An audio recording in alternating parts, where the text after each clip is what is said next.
story. Can I tell you a story based off that question? Yes, you can. Okay, so he might get mad when he see this one. I don't really care.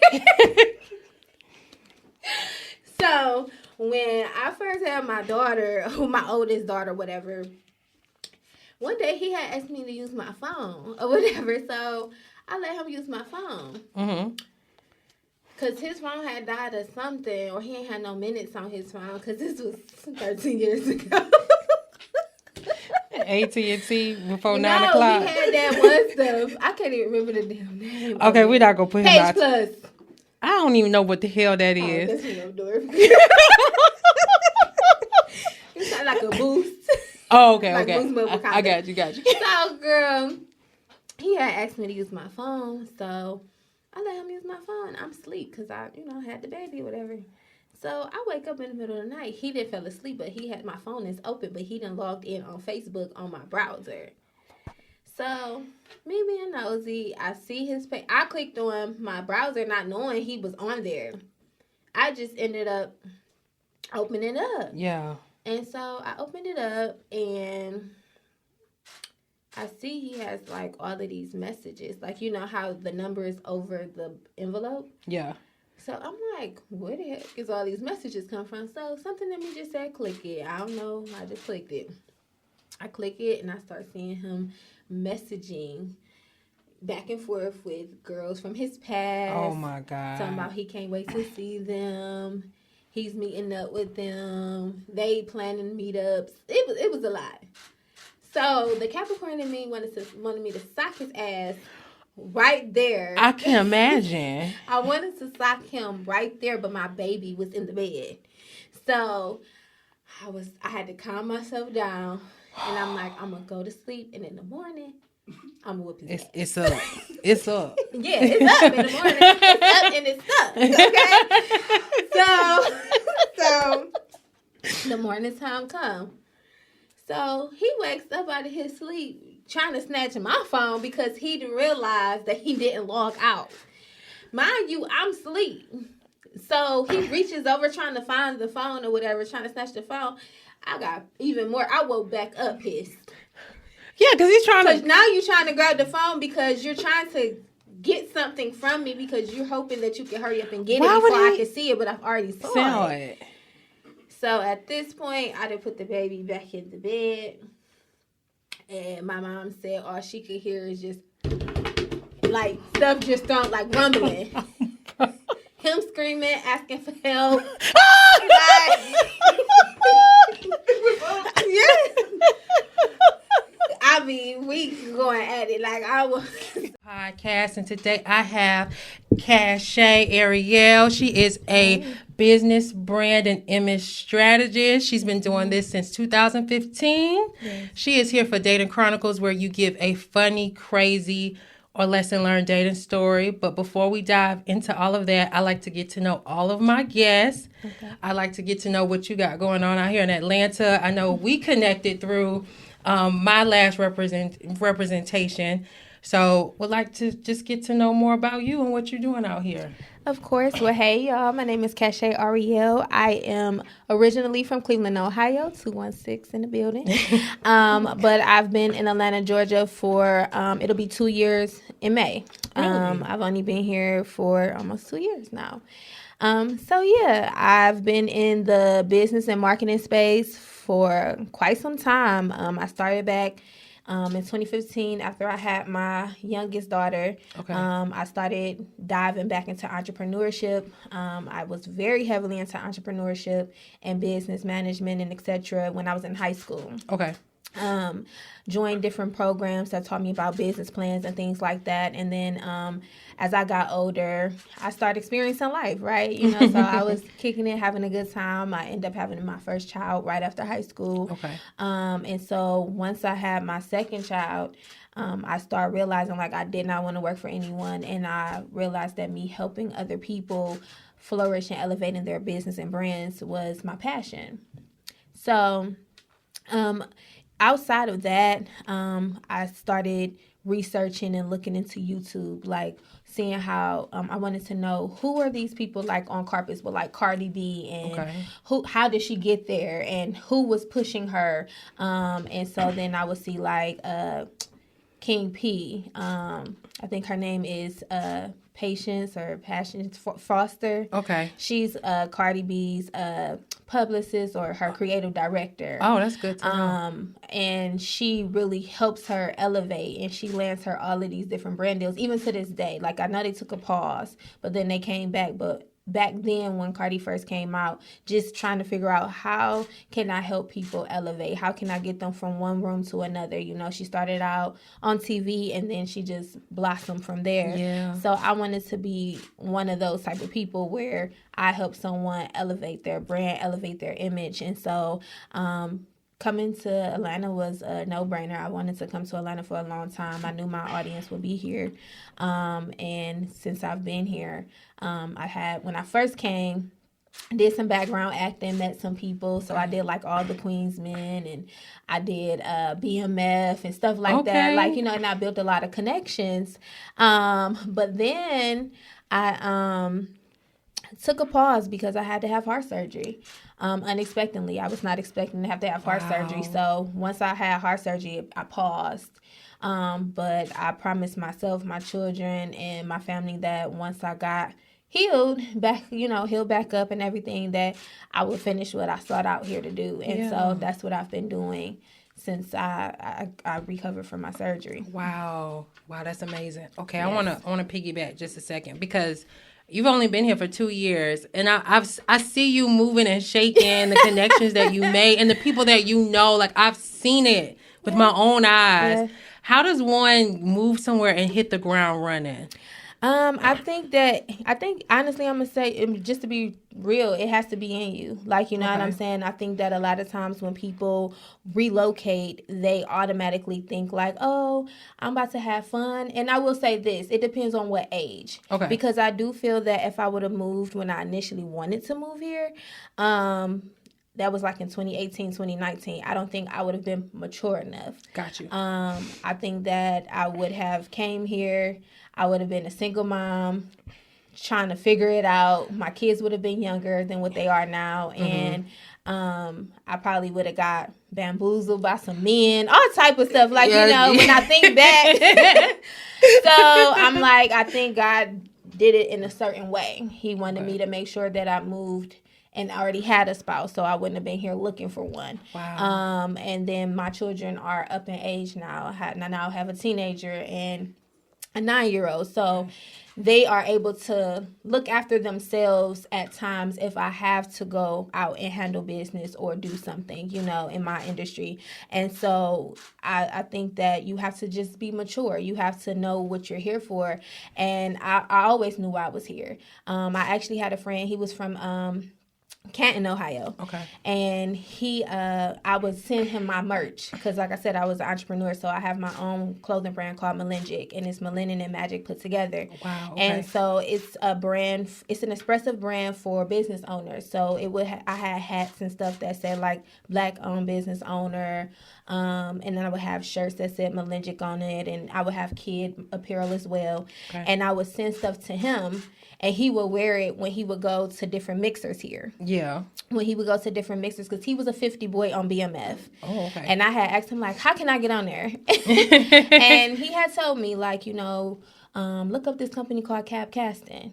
And so I reached out to Cab Casting. I sent them my headshots because I was like a freelance model back home. I would always just book photo shoots. Yeah. And I sent some of my photos in, and they approved me. And then they just kept reaching out to me after that. And so I did like a lot of different stuff. But because background acting is not a job that pays your bills, it's something to do every now and then. But, you know, there is some people, and I respect people that do it 100% full time. Yeah. Like, you know, I heard stories of people like living in their cars and, you know what I'm saying, just trying to make it. They're starving actresses and actors, and I feel for them because it wasn't something that I was trying to do full time. It was just something that I wanted to add to my resume and try to build connections with, because I'm very big on networking. Right. And so I did that, and I also had like sent stuff when Boosie had Water Boys. Okay. I was able to be one of the brands that was included in that. So some of the actors and actresses on the film wore my stuff when they filmed. That's dope. And I remember going to acting class, and I seen one of the actors with my stuff on. And it was so dope seeing someone in another state. Because back home, of course, I had family and friends wearing my brand. But just to bump into someone, I had never met him before. Mm-hmm. And he had my stuff. I'm like, you got on my joggers. And then I was like, are you in Water Boys? He like, yeah, I'm in Water Boys. But he was still perfecting his craft. So he was in acting class, too. It was at Main Studios. I can't remember the guy's name. But they do a lot of different movies with Kevin Hart's ex-wife, Tori Hart. Okay. It's called Main Studio. It's like in East Point. I can't think of the daggone name of it, but I know y'all know what I'm talking about. Somebody go know. But yes, but they do acting classes a lot. Okay. And I went there the first summer I moved here, and I just went there to see, and lo and behold, like I was getting great feedback about like when we had different little tasks to do in class or whatever. They're like, you did so good. And then Drea Kelly, she's one of the she's a teacher there too. She teach the kids acting or whatever, and I think maybe dance too. She does a lot of dancing too. But it was a dope experience. I just whatever I could get my hands into or whatever I can do, I just did it. Like, you know what I'm saying, just to meet people, just to showcase what I could do. Got you. So then once you got into those spaces, so how did you convert that into PR? How did you convert that into a business? So I already had did it back home. So back home, I just never listed it as. Okay. I never called myself a publicist. I didn't even know what to properly call what I was doing. I was doing it for minority businesses. Every year, annually, I will host networking events where I always root for the underdog. I don't care if you're a small business owner, if you're an actor, actress, artist, baker, whatever. I always root for the underdog because I feel like we always recycle people we already know about. So I always want to get those people in the room or on a flyer for my events to say, hey, this person is who you need to know. This is the person you need to connect with. So I will host, my event was called Cupcakes, Cocktails, and Culture. Okay. And I will have a big room filled with chefs, filled with massage therapists, filled with bakers, people who sew lashes, hair, and everybody would just meet new people. Like there would be people who would come and spend money with these different businesses and brands, and I would coach some of them on what to say when someone come up to them, because some people were like, this is my first time, what do I say, what do I do? And I didn't realize that was like media training. That was like me training them on how to communicate and speak, like, you know what I'm saying, with communications. And I was already doing that before I even went to school for business marketing communications.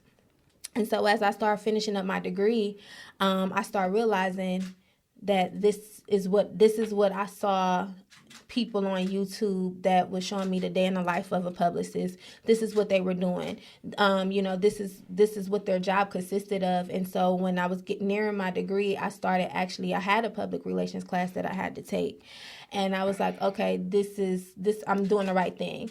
And as I dug deeper into it, and I seen like, okay, and I'm still, trying to figure out like, how can I work with bigger names? But at the same time, I find that what God wants for you, it will happen as it should. And I'm building my name with still big names. You know what I'm saying? It may not be big names to some other people, but my goal is to get them at the level to be recognized as someone such as Cardi B, or someone such as I don't know why Kanye West popped up in my head. Yeah, like a Kanye West, or just Tyler Perry. It's so it can happen. Or even I think Yolanda Van Zant popped up in my head, thinking of Tina Marie. So I think that being able to just be able to help someone brand get to that level, or their image to get to that level, it's always about the mission. It's always about the message, and I feel that when you have something of substance, it makes people want to learn more about you, and they'll invest not only money, but they'll invest their time in growing with you as you learn. So got you. That is yeah. dope. That's real dope. Okay, I want to piggyback a little bit into. So you said you recently had heart surgery. Yeah. Did it have anything to do with all the things that you were juggling? And No, so I knew at a young age I had a heart murmur. What happened was one time I got really, really sick, to the point I missed like almost a month of school because I was having I had like a wet fever. I was so hot that I would soak up the sheets and I could not walk. It gradually got into me not being able to walk. And I was sweating so badly. And my mom would have to carry me around and stuff. Like even when she finally decided to take me to the emergency, she was like, I got to take you. And I couldn't walk. So she had to like get me dressed. I was able to get myself dressed, but at this point I couldn't. So she had to get me dressed, and I remember her carrying me and picking me up and carrying me into the car and put me into the car and then carrying me out. And I think they end up getting me like a wheelchair, and I end up getting admitted. Yeah. They ran some tests because I had like, you know how on your hands it's like little red dots. Well, my hands had turned purple. My hands were very, very purple. So they ran tests, and they came back and they told my mom that I had something. It's a rare disease. It's called Kawasaki disease. Okay. And some people who's watching, they may know about this. They may not. But it deals with your blood. And it also can affect your heart. So as they were like running the test, they came back and told my mom that I had Kawasaki disease, which took them into doing further testing. When they did that further testing, they saw the hole, which is the heart murmur. And they let us know like, hey, she has a heart murmur, but you know, she'll be fine. It'll dissolve on its own. Because I was so young. But as I did my research as I got older, because I was never able to be as active as other kids. I wanted to cheer. I wanted to run track. I wanted to play basketball, but I would always get out of breath quickly. Yeah. And so I just never really paid no attention. Like it was never nothing. I was a kid. I never felt like I needed to tell my mom like, hey, Mom, we need to go back to the doctor because I can't play like other kids. Yeah. I just would sit down, take a breath, and leave it alone. And so as I got older, back in 2020, okay. I had ate an edible, and I don't smoke or drink, but a friend had asked me. Yo, I'm laughing because that's part of the reason why what happened last week. I'll tell you that. Okay. Go ahead, because I don't do those things either. So I don't smoke, I don't drink, but my friend, she was like, you want to try edible? I'm like, sure. Like, So I tried, it was like cookies and brownies. Okay. And I had said, give me brownies, because I don't eat cookies. Okay. So I ate the brownie. Or it might have been vice versa. I can't remember, child. It was a long time ago. But I know that it had like a lot of white powdered sugar on top of it. Mm-hmm. So I'm assuming that the CBD or whatever was included in the sugar and in the brownie. Oh, and then I also had like a cup of wine with it. So I think the wine intensified it. And so I was on live, and then I started cracking jokes on someone's live. So I knew then something was wrong. And so... So I'm on this professional live cracking jokes. No, Cashe. And then my screen just went like a water wave. Like it looked blurry. I couldn't. So I'm like, something's going on. And then I heard my heartbeat through my ears. And I it's hard to explain, but that's what happened. Yeah. So my heart is beating through my ears, and my mom's a nurse. So I immediately I didn't call 911. I called my mom. So I called my mom, and I'm like, Ma, I ate an edible, and I could hear my heart beating through my ears. And she was like, Cashe, don't start pranking me, because my kids at the time, they used to watch a lot of YouTube pranks. Yeah. So she thought I was in on the YouTube prank. Yeah. And I'm like, Ma, I'm not playing. I'm serious. She was like, well, you need to drink a lot of water. Keep drinking water until you throw up. So I was doing that, and I was just like, she was like, sit down. I'm like, I can't sit down, because I literally felt like if I sat down, I was gonna die. Oh my God, girl. Okay, keep going. I'm sorry. I had an event last week, and I felt the same way. Okay, keep going. I'm sorry. So I'm like, if I sit down, I'm gonna die. So I'm like, I'm not sitting down. I'm just not. So I'm walking around, but then I felt like I had an out of body experience because my kids and my friends' kids were just walking around me like they didn't see me. So I thought I was a ghost. Okay, girl. Okay, keep going. I had the same experience. So I'm like, oh my God. So the EMS people come and they were like, why are you so uptight? You know, they were like, you should be enjoying this. And so they asked my friend, like, are you okay? Or she was like, yeah. She's like, but I'm a smoker. She's not. And so they just was having a field day with the fact that I was panicking. You know, I hate that. Why It was annoying me. Why they do people like that who I don't smoke. Right. So, like, you know. So they took me to the hospital. Okay. And they gave me fluid and tried to flush things out. But I must have still been high because my mom said that my brother had to put me over, my little brother. Yeah. Had to put me over his shoulder and carry me to the car. And so a month to date, because that happened in April. So then May of 2020, I would just randomly, the week of Mother's Day, I remember just, I would drive, and at nighttime, I would just start getting panicky. So the same feeling that I had felt that night with the edible, I started feeling that, like I had ate another one, but I didn't. And my heart was just beating, and I think it was because my heart was already in such a vulnerable state that something within those ingredients my heart did not agree with. So from then on, it triggered something. It triggered the way my heart beat. Got you. And so I ended up going into the hospital and stuff like that. They ran tests. They did everything. They was like, well, maybe you should go see a psychologist. Not that I was crazy, but they was like, because you do have a lot going on, maybe you're just anxious. So they didn't really realize that there was a hole the size of a golf ball.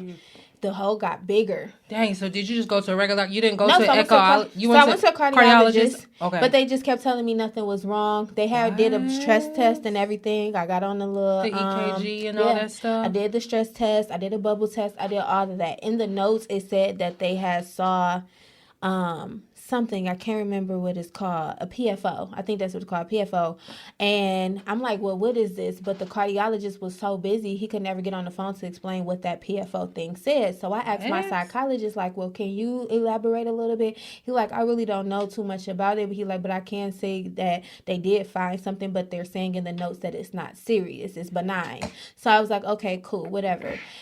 I kept trying to go to different doctors, but in the system at the hospital that I was dealing with, they don't basically go over their colleagues' work. So in order for me to get another opinion, I would have had to go outside to another provider. But the thing about it was I was employed with the hospital I was working with. Wow. So my insurance wouldn't have covered me going into another hospital. It's kind of like if you work for Wellstar. Wellstar is not going to cover, I don't know, I'm just using it as an example. They're not going to cover you going to Emory. Okay. Like if your benefits are within Wellstar, they're going to want you to go to a physician within Wellstar. So if you decide to go to a doctor in Emory, then you would have to pay those out of network fees, you know?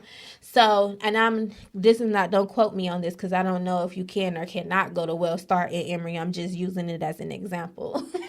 So, because, people be technical. Mm-hmm. So, that's what I was up against. And then I started getting better. I started eating right because at first they was trying to throw all of these medicines at me. And my body, I never had took medicines before. So, my body they gave me Xanax.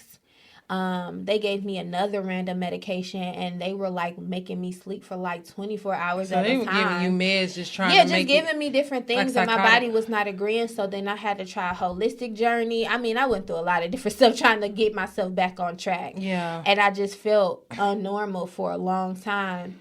And then eventually I started cutting things out of my diet because I started noticing like spices and sugars. I was starting to read on what makes people anxious, and sugars and spices is a key thing. Your diet plays a huge part, and people don't know that. Yeah. But your diet plays a huge part in you being anxious.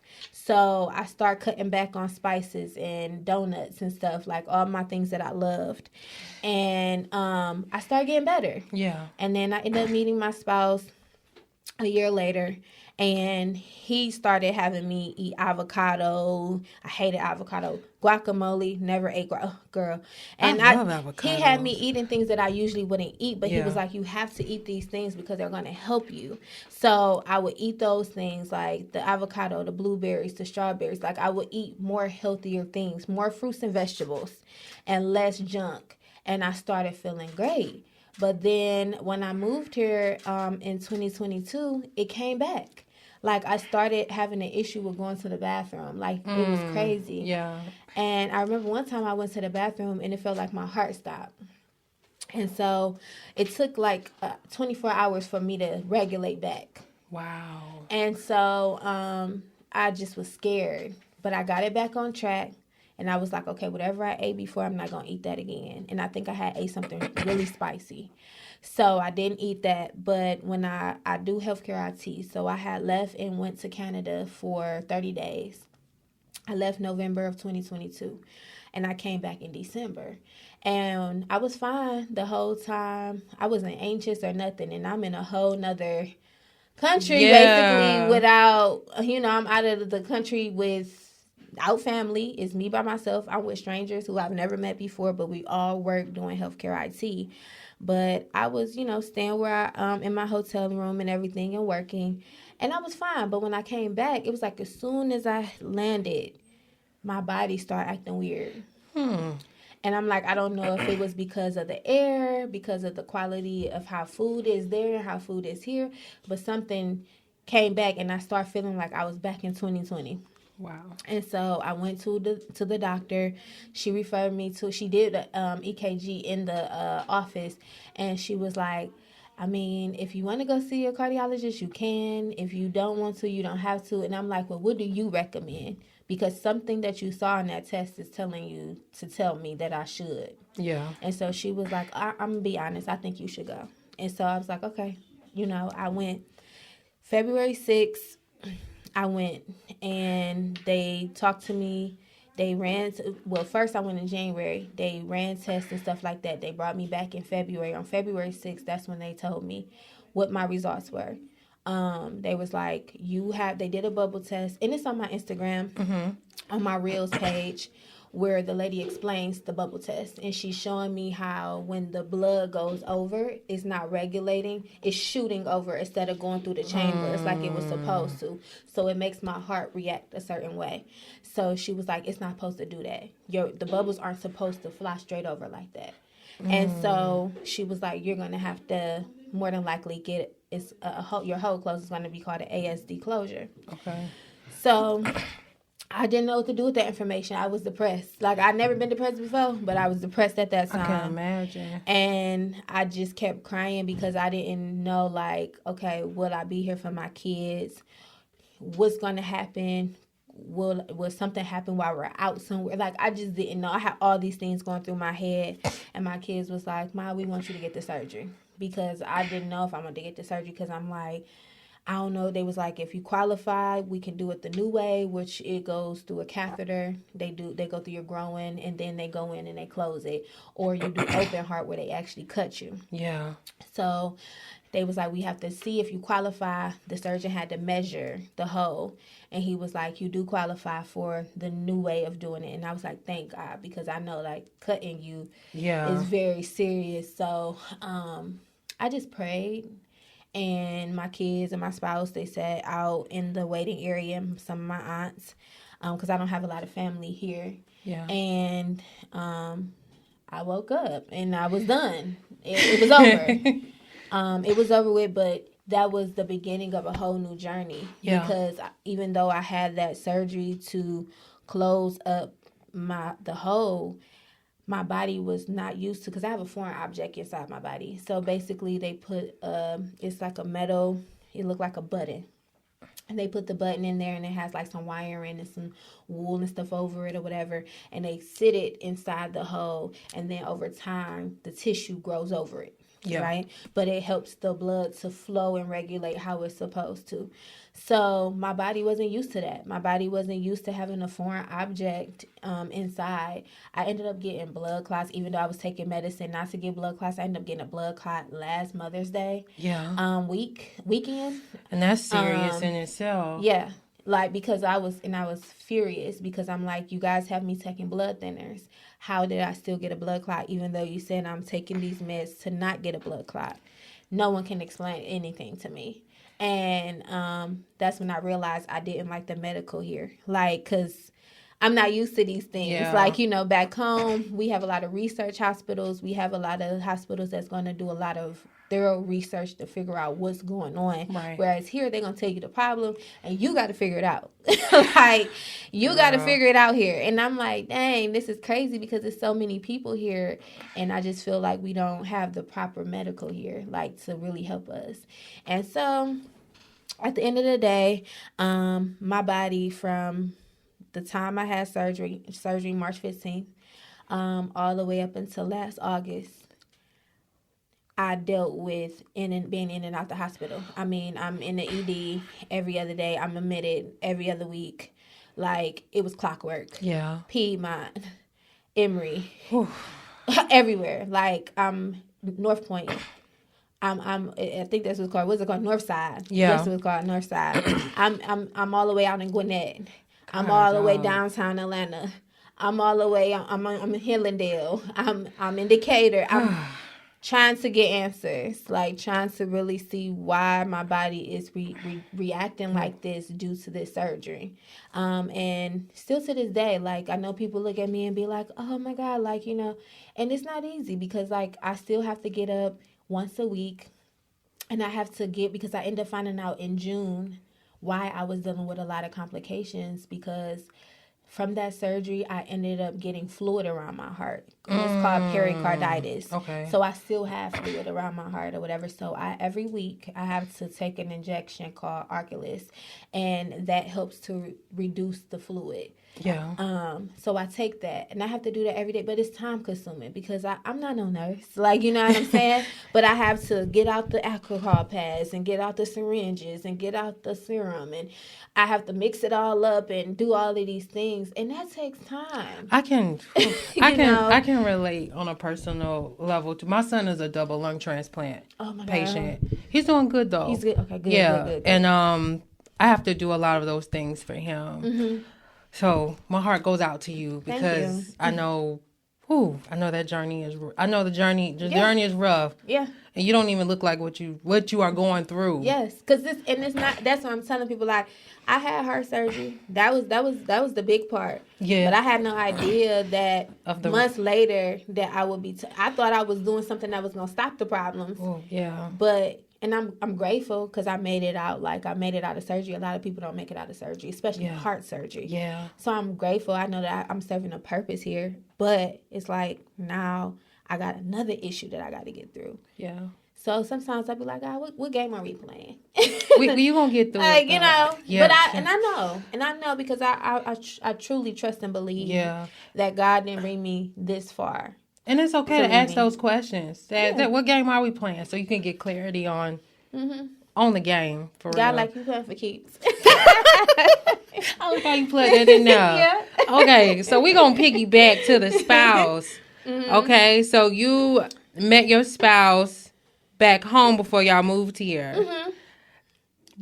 Tell me a little bit about the gap. Was your spouse now? Is this your second child's father? Mm-mm, we have no children together. Okay, so let's rewind. But my children do. On record, my children do have the same father. Period. Okay.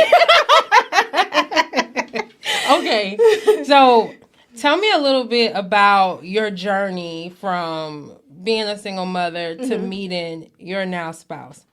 Ooh.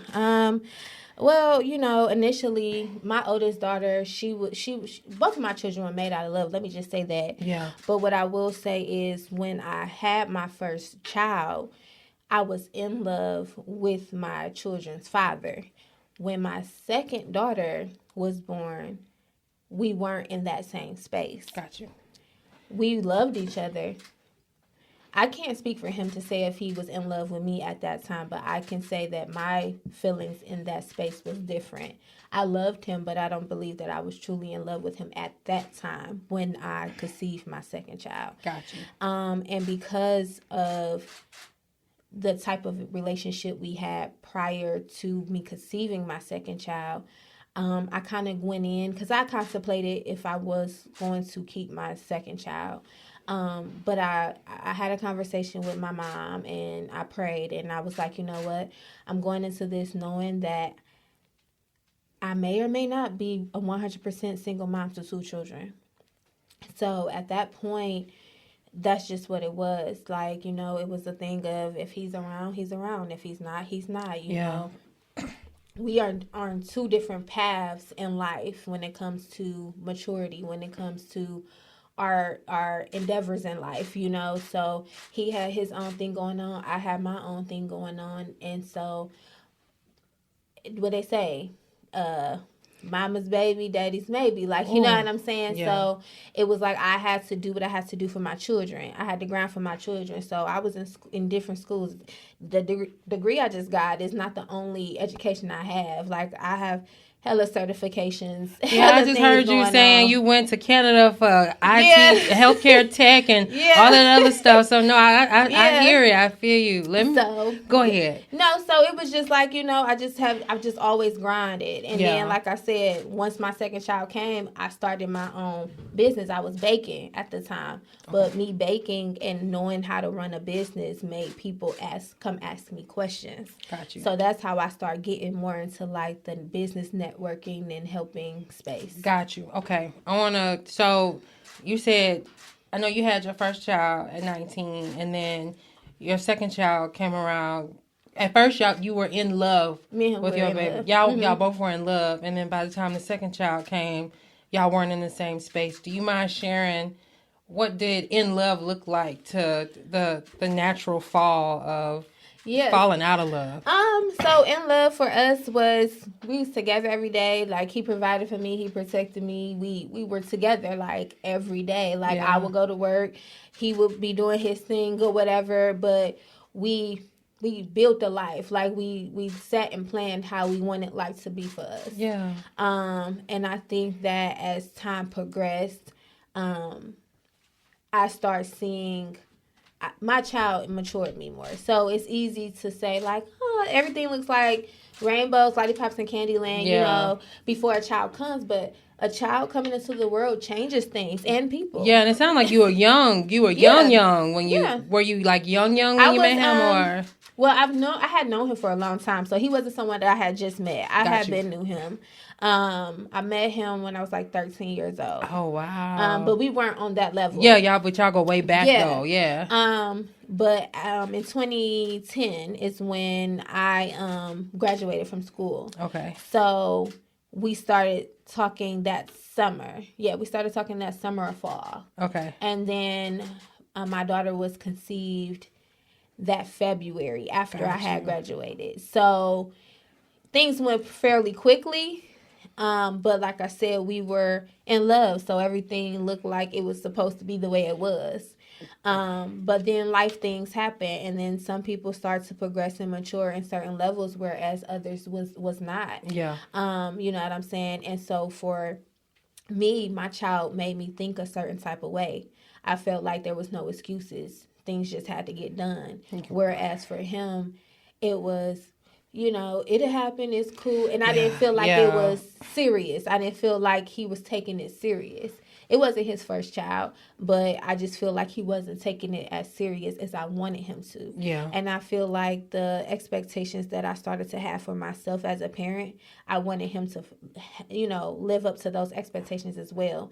And that was not something that he could do. Maybe to him he was, but to me he was not. Got you. So, you know what I'm saying? And it's all a perspective thing, right? Like, we can both look at these deck of cards and come up with our own scenario as to what they look like or what they should look like or whatever, know, or describe them in different ways and words.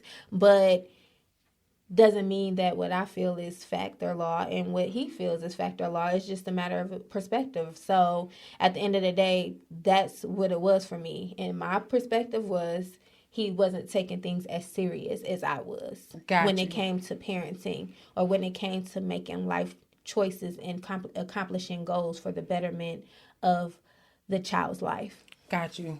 Okay, so then the second child comes and is here. How does that relationship? I'm laughing. I'm trying to, because you kind of answering questions like kind of. It's like you're in a PR type of way, so I'm trying to also question you. Like okay, so I'm gonna get into it. So after a while. I'm laughing because your joke's funny. So after a while or whatever, we were together. Things were going smooth within like that first year or whatever. Mm-hmm. But then, like I said, things changed. Right. Like his way of what he wanted to do. Like, you know, he was in the streets. I was not. Yeah. I wasn't thinking like that. I was not. You know, they're like that ride or die. I'm not riding or dying. Like I'm gonna be over here with my child. Like, you know, but I love you.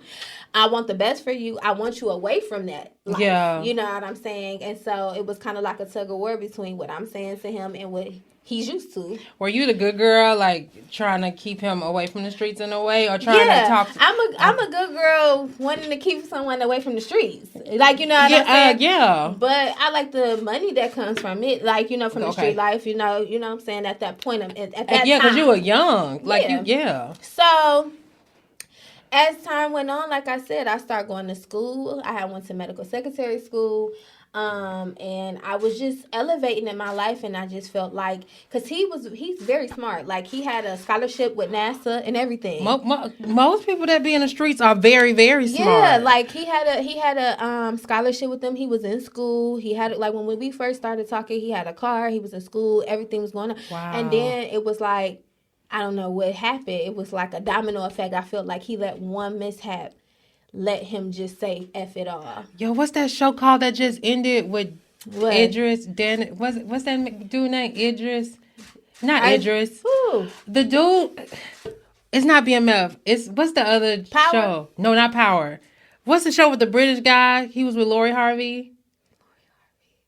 What's that dude? Oh, I know what you're talking about. You talking about Snowfall? Yeah, Snowfall. Mm-hmm. Did you see that show? No. Yo, the dude literally went to college, had all the great grades and stuff, and then one thing happens, and then he becomes the biggest drug dealer like ever. I don't know if that's a similar. So, I mean, I ain't gonna say that, like, you know what I'm saying? Like, as far as what he had going on, it was just like, because he had a regular job, like any other person. But I feel like one thing happened, you know what I'm saying? And I don't remember what that one thing was, because, girl, that was like 11 years ago. A long time ago. Well, 12 years ago. I can forget my daughter. Well, 13 years ago. My daughter about to be 13. Aww. But it was something that happened, I think, like, with his car or maybe with school. Something happened, and then it was just like a domino effect. And I feel like he let those mishaps detour him from getting back to, I feel like he looked at things as though it was going to be hard to get back to where he was. Which also kind of, and not ruined the relationship, but maybe put a damper on the relationship in a way, because you were growing in one way and he kind of was because I'm the type of person, as you can see, like, no matter what I go through, I'm going to always keep going. Right. I'm going to always figure out a way. Got you. And I'm not going to let anything jeopardize that. And so I feel like I just feel like at the end of the day, it was just, you know, it was something that made him feel like he couldn't get back to where he was. Gotcha. And so we start having differences, you know, arguments, things was changing. And at some point we just started having two different views. Like, I'm thinking one thing, and I started feeling like that's not somebody I want to be with. Got you. And he didn't like that. He didn't like that I didn't want to be with. So one thing led to another. Got you. One day, and my window it'll get bust out, and and I mean, like, the Timberland boots oh my God. went through my window. And I was pissed, because I'm not one of those people who likes to destroy people's stuff. Right. And Yeah, he like kicked my window in and stuff, and so he pissed me off. So yes, I did send him to jail. Like I sent Okay. him to jail, and I got a temporary restraining order, knowing that I was gonna still mess back with him. It'd be like that. So I was young, like and I went to court. He was livid that I went and sat in court while they sentenced him and everything. But I was like, no, you kicked out my window. No, and it was right before my birthday, so it's wintertime. Right, you can't be doing no like, crazy now I gotta shit go like find that. me a window at Pull Apart. Now I gotta go find me a window to put into my car because it's cold, So, yeah, I'm gonna go sit and watch them. But that's me when I was young. Okay, so that was the... So, but then after he got out, yeah, we conceived my youngest child. But like I said, got you. We were not in the same space that we were 3 years prior with my oldest, because all of that stuff happened, our differences, the different growth levels, him going to jail after kicking my window. Yeah. So it was a lot. Got you. So between the kind of the back and forth, what was the final straw to where you was like, okay, I'm done? What was the final straw? Sometimes there is no final straw. Sometimes you just... I think he ended up. Well, no, it was the final straw. What was it? We was like kind of like going back and forth as far as like if we was gonna be together or not. And then when I noticed that, the final straw. It was two things. He ended up messing with this girl. Oh no. He ended up messing with this girl. You know them girls that be all googly eyeing. Y'all so cute. Them type people. Yeah. He ended up messing with this girl that was like a family friend. No. Not my family, but his family. Okay. And yeah, like I was like, oh, okay. Because I was willing to work on things, but because I didn't do it at his speed, he thought that it was okay to just do it. Oh, and don't get me wrong, do you? Yeah. But don't do it close to home. Yeah, that's what I'm saying? Yeah. So that was one strike, and then still was trying to give him a chance after that. Okay. Because again, I'm young, but I'm still growing. I'm still learning my boundaries because I'm learning the difference between loving someone unconditionally and then loving someone without boundaries. You know what I'm saying? Yeah. So I'm like, okay, still considering, still thinking. And then he ended up going away to jail. And he started, I guess before he went to jail, he was like messing with some girl. And then he ended up having a kid. He ended up getting a girl pregnant. And I found out, my mom called me. And I'm thinking she's calling me about someone else. Yeah. And she was like, you seen them pictures of the baby shower? And I was like, Ma, what baby shower? And she was like, I ain't gonna say his name. Whoever see it, who know me know, who don't know. And then she was like, Blank's baby shower. And she sent me the pictures. And he's there. Oh my God. Wrapped around her, holding her.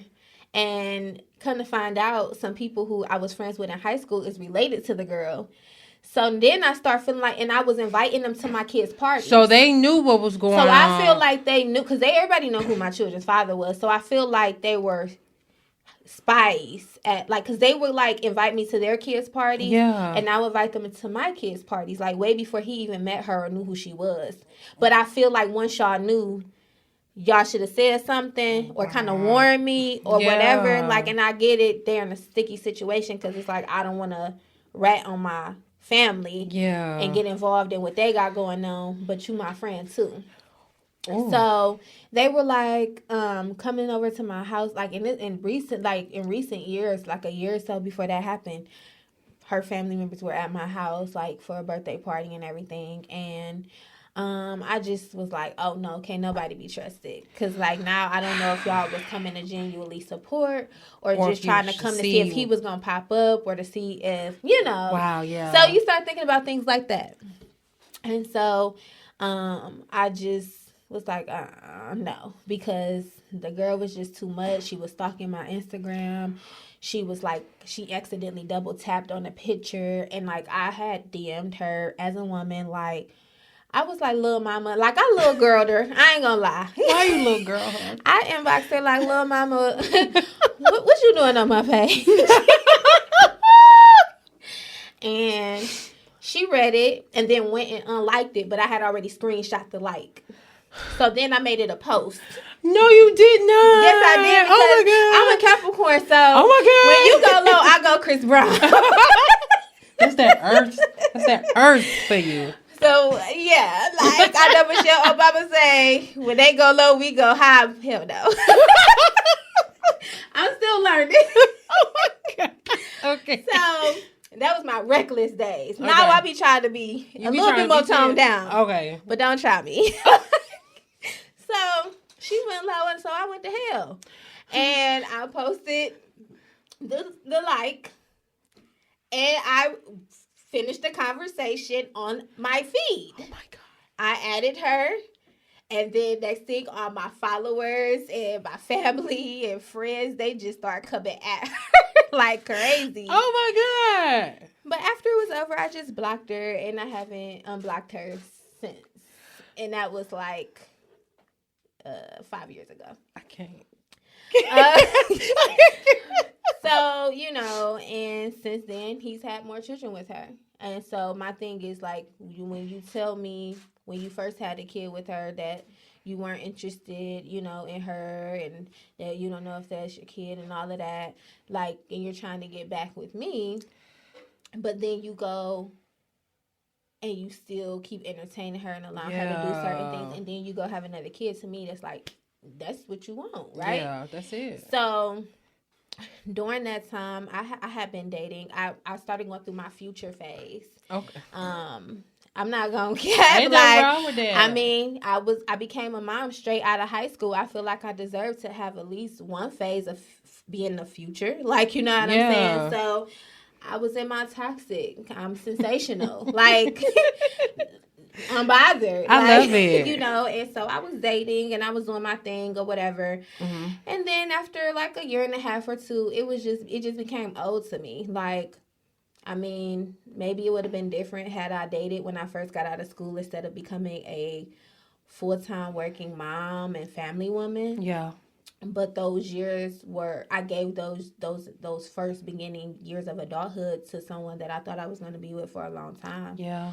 So, you know, I went through like from 2018 to about 2020 until I got up until I started getting more serious about my education, like finishing up, because I was already ambitious and stuff, and I had a little fun here and there, but like once 2020 came and I went through that whole edible situation, it kind of just shut me down to where I couldn't even party and kick it and have a good time like I used to. Got you. And I wasn't, like I said, a serious partier. I just had a good time from time to time, or went to a friend's birthday party, or went, you know, and had a drink and stuff here and there or whatever. But once that happened, I kind of like slowed down. So then I was like, okay, I wanted to have a speed dating event because I knew how to host events. So I was like, okay, I want to have a speed dating event. But I ended up not having one.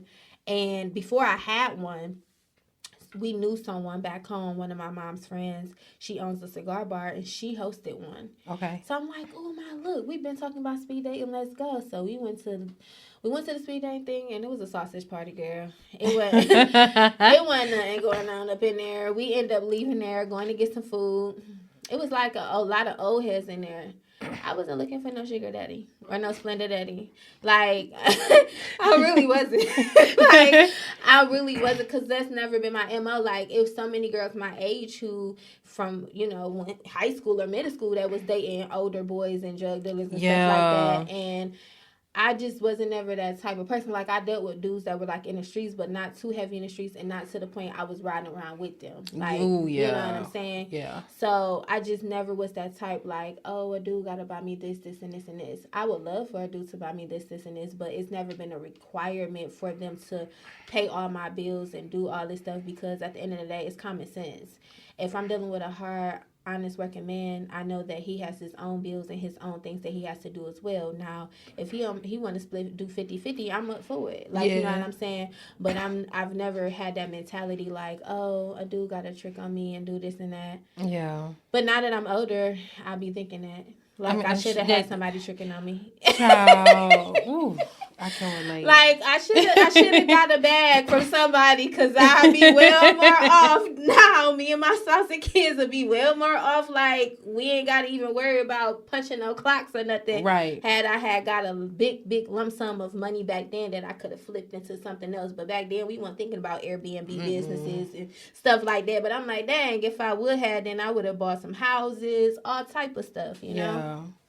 Okay. Yeah. So, all right. So, thinking on, where did you meet your spouse? So that night, let me get back into that. So that night, and he wasn't at speed dating. He wasn't. So days before that. Okay. I don't know where he came from, honestly. He just came commenting on my post, and we had mutual friends.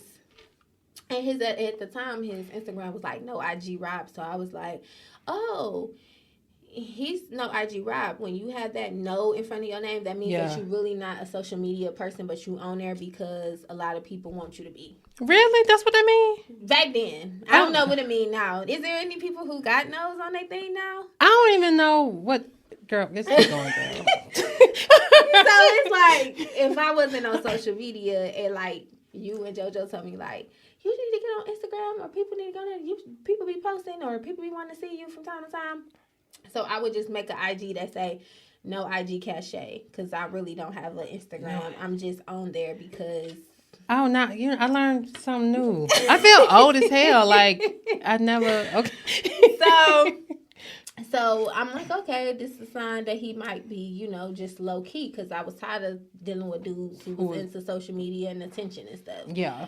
And so one day, the night, so he had been commenting on my post. Okay. But the night that I went to speed dating, I had put up a post.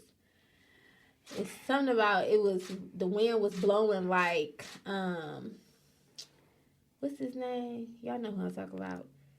42 Doug. Y'all know 42 Doug, the rapper? No. I don't. I'm sorry. Joe, don't look at me like that. Don't take my black card from me. Okay, keep going. So 42 Doug whistles on his songs. So I have heard a rapper who whistles. Okay, so y'all don't have to give me back my card. It might have been 42. Okay. So like, I had put up a meme like, the Wayne blowing harder than 42 Doug whistling on the song. It was something like that. It was a little funny meme or whatever. And he laughed. But when someone or comments or laughs, reacts to your story, it goes into your DM. Yes. Yeah, so it came into my DM. And so I was just like, hey, like, you single? Like, asking for a friend. You know what I'm saying? Because at this point, I'm like, well, shit, since I'm asking, if I was willing to go to a speed dating, why not shoot my shot? I like that. And I had never shot my shot before, so I did that. And, he was like, yeah, tell your friend I am single or whatever. And then, like, I had JoJo. I'm sorry, y'all. JoJo's loving this. And so, I had posted another meme in my story, and it was like a girl and a guy. They had all black on. It was like at a restaurant, taking a picture in the restaurant or whatever. And it was just like, the meme said, I want to get dressed and go out on a date like this. So he then sent me that. Mm-hmm. And he was like, how about we do this? So I'm all melting out my seat. I'm like, for real? I'm telling my mom, look. So, from there, we just started talking. We exchanged numbers and stuff. We started talking every day. And then, I went over to his house. We were supposed to go out to dinner, but I think it had snow because we from up north. So in Cleveland, it snows like crazy. And so, it was in December. And so it had like snowed really bad. So we ordered takeout from a really nice restaurant like in the suburbs. And then I went over to his house and he had put like Love and Basketball because I told him that I like Love and Basketball. So he had put that like on a projector. Okay. Oh, that's And cool. we had ate our salads and stuff that we had got. And we just talked and cuddled. And that was it. Like that was our first night. Like he wasn't trying to like have sex with me or nothing. Like, you know what I'm saying? For quite some time, like for the first month or so, he never tried to like make no investment to me. Like he knew that I worked a lot and stuff, so he would tell me like he gave me his key one day and he was like, whenever you just want to break, if you want to sleep or whatever, Wow. even if I'm at work, you can go to my house and you can just get some rest. Like, you know what I'm saying? And so I did that up until we ended up moving together. We ended up moving together like months later, and it was like, I wouldn't even say months later. It was like almost a year. It was almost a year later. We Okay. ended up moving in together. And, you know, things was cool. And then we ended up moving here like maybe several months after that. Okay. But that was something that we had talked about moving. We both had like Georgia, have family scattered around Georgia and had visited here before. So we was like, oh, you know, Georgia would be a cool place, you know, to move to. I always wanted to move, like I said, since like 2018. I have been trying to move to Georgia because I knew I wanted to do business stuff here. But because he was also interested, he wanted to come too. Wow. Okay. So, what was the difference between him and the other guys you were dating when you was in your future stage? What I would say is the fact that to me, he knew what he wanted.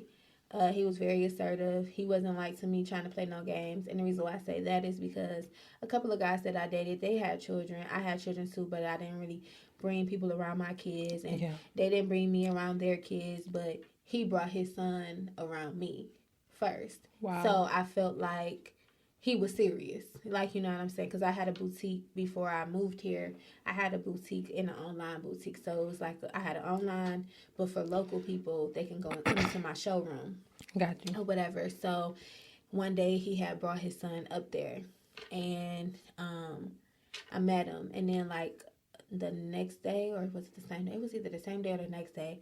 I ended up bringing my kids up to the store. Gotcha. And he brought his son back, and then they played together. They played well together.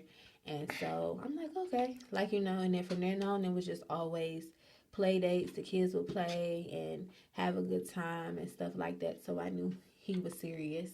And just him listening to things that I would say and then just taking care of it. The fact that, like, he knew how to help me fix my health. That was really what separated him from them, was because he really literally took out the time to research how to get me better. Wow. And so like the foods and different medicines and different routines for sleep and stuff like that, he would really dig deep into those things. And so that let me know that he was different from other people, because he didn't just care about having sex with me. You know, he wanted to build a family. He wanted to make sure I was healthy. He wanted to make sure I was good, you know. So I appreciated that. Awesome. Awesome. I am going to dive into these questions that I have. My first one: what leads two people into a healthy relationship? I feel that what leads two people into a healthy relationship is, one, their mentality. You said two things? No, it's just one thing. One thing. I think it's their mentality. I think that you have to have, for one, you all both have to be on the same thought wave when it comes to what you're looking for in a relationship. And from there, that lets you know, I think maturity opens up or unlocks the gates to honesty, dependability, and so many other things that is a source for a healthy relationship. Awesome. This question is a little out there, but I'll see if you answer it. What's a sexual kink you save for the one you're into? What the hell? I don't know. Shit, because I feel like at this big age, you didn't try everything. That was fast. You done probably tried everything. I did do. Okay, we go. I'm just saying. Okay, let me ask you this question. If you have ever been cheated on, How did that impact you? Well, I guess my children's father said he never cheated on me. But no, I'm going to tell y'all this one story. Can I tell you a story based off that question? Yes, you can. Okay, so he might get mad when he see this one. I don't really care. So, when I first had my daughter, my oldest daughter, whatever, one day he had asked me to use my phone or whatever. So, I let him use my phone. Mm-hmm. Because his phone had died or something, or he ain't had no minutes on his phone, because this was 13 years ago. AT&T before 9 o'clock? No, he had that one stuff. I can't even remember the damn name. Okay, we're not going to put him out. Page Plus. I don't even know what the hell that is. That's what I'm doing. It's kind of like a boost. Oh, okay, like okay. Boost mobile I got you. So, girl, he had asked me to use my phone, so I let him use my phone. I'm asleep because I, had the baby or whatever. So I wake up in the middle of the night. He didn't fall asleep, but he had my phone is open, but he done logged in on Facebook on my browser. So me being nosy, I see his page. I clicked on my browser not knowing he was on there. I just ended up opening it up. Yeah. And so I opened it up and I see he has like all of these messages. Like, how the number is over the envelope? Yeah. So I'm like, where the heck is all these messages come from? So something in me just said, click it. I don't know. I just clicked it. I click it and I start seeing him messaging back and forth with girls from his past. Oh my God. Talking about he can't wait to see them. He's meeting up with them. They planning meetups. It was a lot. So the Capricorn in me wanted me to sock his ass right there. I can imagine. I wanted to sock him right there, but my baby was in the bed. So I had to calm myself down, and I'm like, I'm gonna go to sleep, and in the morning, I'm gonna whoop his ass. It's up. It's up. Yeah, it's up in the morning. It's up and it's up. Okay. So the morning time come. So he wakes up out of his sleep trying to snatch my phone because he didn't realize that he didn't log out. Mind you, I'm asleep. So he reaches over trying to find the phone or whatever, trying to snatch the phone. I got even more. I woke back up pissed. Yeah, because he's trying to. Now you're trying to grab the phone because you're trying to get something from me because you're hoping that you can hurry up and get it before I can see it, but I've already saw it. So at this point, I done put the baby back in the bed. And my mom said all she could hear is just, like, stuff just don't, like, rumbling. Him screaming, asking for help. Yeah. I mean, we going at it like I was. So I'm like, get out. Like it was crazy. So I'm not going to say, I can't prove that he had cheated on me, but I can say that he was planning to try to do cheat. something. And that's how that impacted you. Yeah. Yeah. Oh, okay. It was, I told you, you go low, I'm going to hell. I see. It's up. Goddamn. Maybe jail. It depends on the situation. It depends. I feel you. Ooh. Let me ask you this. What do you feel someone benefits from being in a committed relationship with you? I feel they benefit, let me see. I would say definitely support and unconditional love. Like, yeah. I'm a very supportive person. And over time, I have also grown into being more understanding and knowing that everything is not at the surface level of things. Sometimes you have to go back to people's childhood traumas or or the households that they grew up in, because some things are common sense that people shouldn't do. But you also have to understand that if people saw something growing up for so long and never had anyone to show them the correct way to do something, that's a cycle that has to get broken at some point. So. Would you say that you're somebody who tries to help a person break that cycle? Yeah.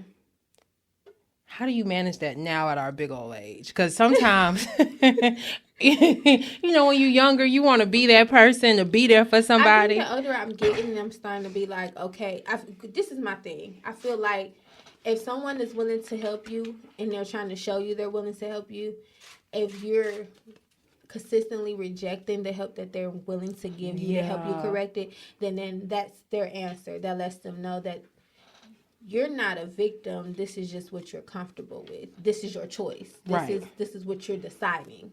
So once someone decides that this is this is how I'm going to be, and this is how I'm going to operate, then you on the receiving end have to then make a decision.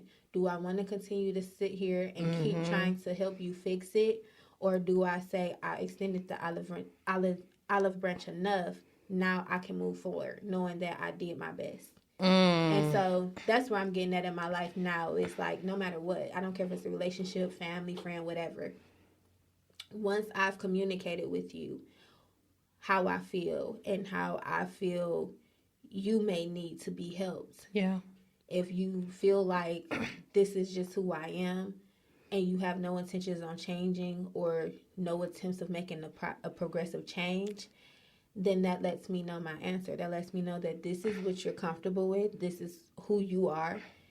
You have no respect for what I'm telling you. Yeah. So now I have to make the decision to either continue to extend or cut off. How do you get to the point where you do cut off? Because I feel like there's so many women who look at what they've put in and what they've tried to build, and maybe they've seen a little bit of progress, or maybe they're afraid that this person is gonna take what they've sown in and then give it to somebody else. Are you at the point now where you don't give a damn about that, or would you say that you are you're still someone who kind of battles with that? If you're like, no, me, I've never worried about, because I know for a fact that a few people that I've dealt with, I've probably given them something to be a better individual for the next person for. I'm sure of it. Yeah. But at the end of the day, I can walk away knowing that I was able to add value for you to see something that you needed to change, or for you to be better for the next woman, because I'm one person at work, wherever I'm at, I'm that person that's going to always be the one that raise my hand, voice my opinion, and advocate for those who aren't willing to speak up, or advocate for someone in advance. So that way I can say what I've been through, which will help the next person not have to go through it. And that's why I think a lot of times people, even in workspaces, people will hate the hell out of their boss. Mm-hmm. People will hate the hell out of the practices of the business or the organization that they work for. But they won't tell nobody but their coworkers. Right? That's true, yeah. Be in meetings, won't say a word. You know, but they'll call you on the phone after the meeting and go in on your manager. They'll go in on what happened in the office today. And I'm that one person who, I'm not waiting until I get home, or I'm not waiting to get on the phone with you. I'm going to let that manager know right in that moment how I feel. Yeah. What's not fair.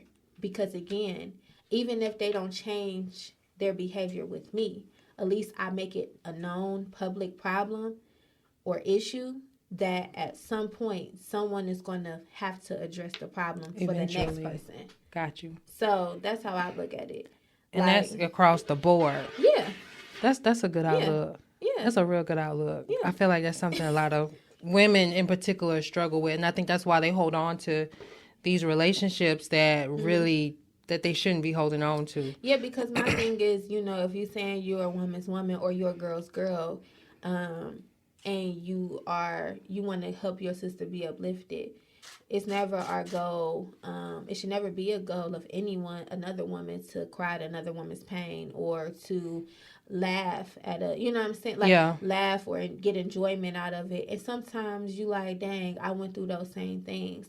I mean, for instance, you know, us looking at, if you watch Love and Hip Hop, you seen like Bambi and Erica Dixon. Like, you know what I'm saying? You've seen how the tables have turned for the both of them. Yeah. How Erica was on the receiving end of the backlash of being bitter, of being the baby mama, of being the person who was the problem in Scrappy's life, right? But then now you look at it, now the tables have turned. Now Erica is like at a point where she's that carefree individual, and it may be looked at as now that all the things that Erica was saying over those years, now it's Bambi is true. experiencing. Right. You know what I'm saying? Do I feel it's right that a woman laughs or get a kick out of it? Like sometimes it's like, I told you, but you wanted to make me your enemy. Right. So yeah, in some instances you're gonna feel that way, like, oh, what they going through is funny, like, you know what I'm saying? Like even my situation with my children's dad, it's things that this girl thought she was maybe, oh, I got one up on you by being him. No. But at the end of the day, it's like, sweetie, one, no, because I cut ties from that situation for one.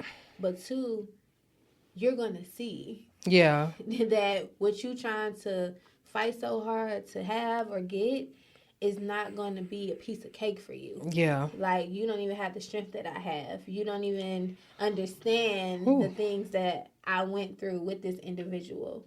You know what I'm saying? You probably ain't even going to have it as hard as I may have had it because of the things that we went through that may have built him to a different level. Yeah. You know what I'm saying? So, yeah, you may go through similar things, but you'll never have it as hard because you're not the initial person. Yeah.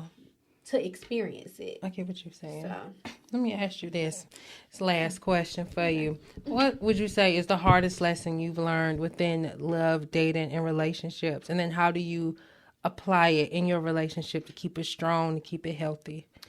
I feel like you said the hardest lesson? Yeah. The hardest lesson I would say is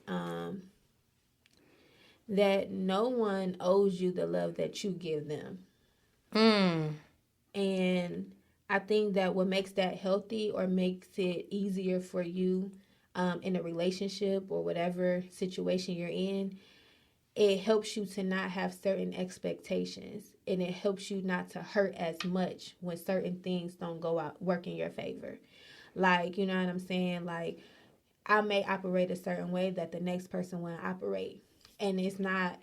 I had to stop looking for me and other people. Okay. Like, how I love and how I address the situation may not be how you do it because you're not used to that. And how I grew up may be not how you grew up. And some people grow up on survival, whereas some people also grow up on love. Yeah. And so it's determining the factors. But again, when you're in a relationship or any type of situation where you have to pour into someone else, I think that you have to be willing to learn how to love the person you're with. No matter what their flaws are, no matter what they're going through, you have to learn how to love them despite all of that. As if you chose them and you feel that they're compatible and worth it. Because my thing is, you're going to work for what you want. And then at some point, somebody may take the gloves off. It's very crazy how I see people, popular married couples or local people that's been married for 20 plus years, and then one day they just call it quits. So it's like, was it that you love this person until you couldn't love them no more? Or did you stop loving them a long time ago, but you were scared to move forward? And I think a lot of times people stay and hold on to relationships not because they are naive. I think that they stay holding on to the relationships because they're scared to start over. Yeah. Because you don't know what's going to happen. This is all you know. This is all you've known for 5 years, 10 years, 15 years. So what am I about to get myself into now at this point? What am I about to get myself into? How do I start over when all I've done was for several plus years tag team things? Now I got to figure out how to do it on my own. Yeah. Got you. Okay. Girl, tell the audience where they can find you. Hey, y'all. I don't even know if I was supposed to be looking at the camera this whole time or just talking to you. It caught you. Okay. Hey, y'all. Well, again, it's your girl, Cashe Arielle. Y'all can follow me on Instagram at Cashe_Arielle. That's CASHE__ARRIELLE. I am on Instagram. I'm also on Facebook. And y'all can also follow my agency, Purposely Public Agency. on Instagram as well, and we're on Facebook. So make sure if you follow me, it'll be tagged in my bio. So just follow us, keep track of the different events and different things that I have going on, and the different clients that I work with, and yeah, that's your girl. That's what's up. I'm gonna have all of those links in the show notes. Thank you so much for making time to come on the DJ, show. for having me. I hope I wasn't boring. No, girl, you was not boring. I want to thank all of the listeners and the viewers for tuning in, and until next time.